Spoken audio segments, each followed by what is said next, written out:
فضائل قرآن میں سے ایک حدیث آپ کے سامنے پیش کر رہا ہوں۔ اللہ پاک مجھے اور آپ کو اس پر عمل کرنے کی توفیق عطا فرمائیں، آمین۔ تو شروع کرتے ہیں۔ بسم اللہ الرحمن الرحیم۔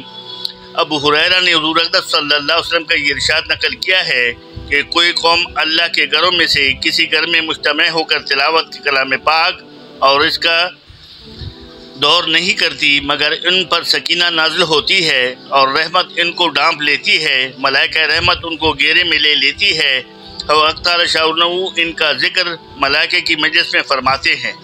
کتنی زبردست حدیث ہے۔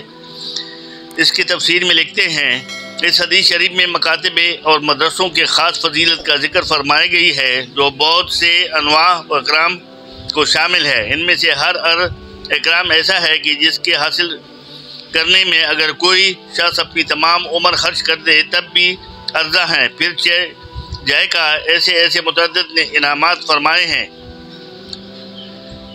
بالخصوص آخری فضیلت آقا کے دربار میں ذکر محبوب کی مجلس میں یاد ایک ایسی نعمت ہے جس کا مقابلہ کوئی چیز نہیں کر سکتی۔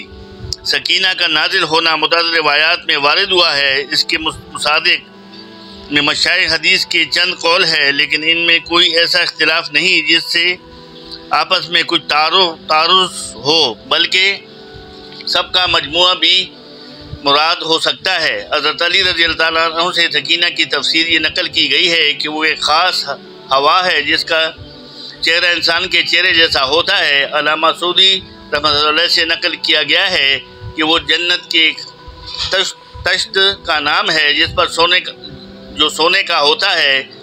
اس میں انبیاء کے قلوب کو غسل دیا جاتا ہے۔ بعد نے کہا ہے کہ یہ خاص رحمت ہے۔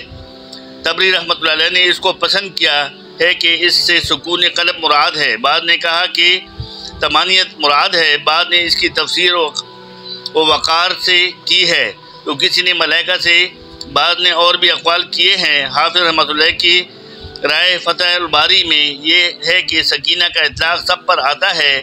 نودی رحمۃ اللہ علیہ کی رائے میں یہ ہے کہ کوئی ایسی چیز ہے جو جامع طمانینت اور رحمت وغیرہ کو اور ملائکہ کے ساتھ نازل ہوتی رہتی ہے۔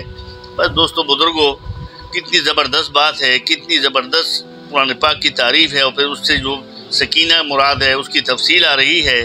تو اللہ پاک ہمیں زیادہ سے زیادہ قرآن پاک کی تلاوت کرنے اور اس پر عمل کرنے کی توفیق عطا فرمائے۔ جب ہم لگاتار قرآن پاک کی تلاوت کریں گے، دل جوئی سے کریں گے، غور سے کریں گے اور دل سے کریں گے تو ہمیں خود محسوس ہوگا کہ اللہ پاک اس کے دل کو سکون نصیب عطا فرمائے گا، اس کے گھر میں اور اس کی زندگی میں خیر و برکت ہوگی۔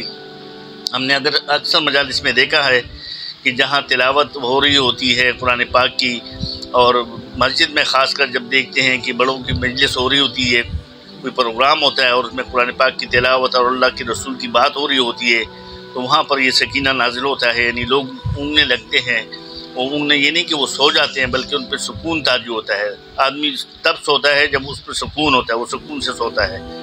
تو سکینہ بھی دل کا سکون ہے۔ آپ کے سامنے بات آئی ہے کہ بہت ساری علماء اکرام نے اور صحابہ اکرام نے اس کی مختلف تعبیریں نکالی ہیں، لیکن بہرحال یہ سکون قلب ہے کہ جو قرآن پاک کی تلاوت ترتیب کے ساتھ کرے گا، روزانہ کے ساتھ کرے گا، تھوڑا ہو یا زیادہ لیکن کرے گا، تو انشاءاللہ اس کی زندگی میں بھی خیر و برکت رہے گی، اور اللہ پاک اس کی زندگی میں برکت ڈالیں گے، اس کے اولاد کی زندگیوں میں، اس کے گھر میں خیر و برکت ہوگی۔ اللہ پاک مجھے اور آپ کو ترتیب کے ساتھ روزانہ قرآن پاک پڑھنے کی توفیق عطا فرمائیں۔ صدق اللہ مولانا العلی العظیم۔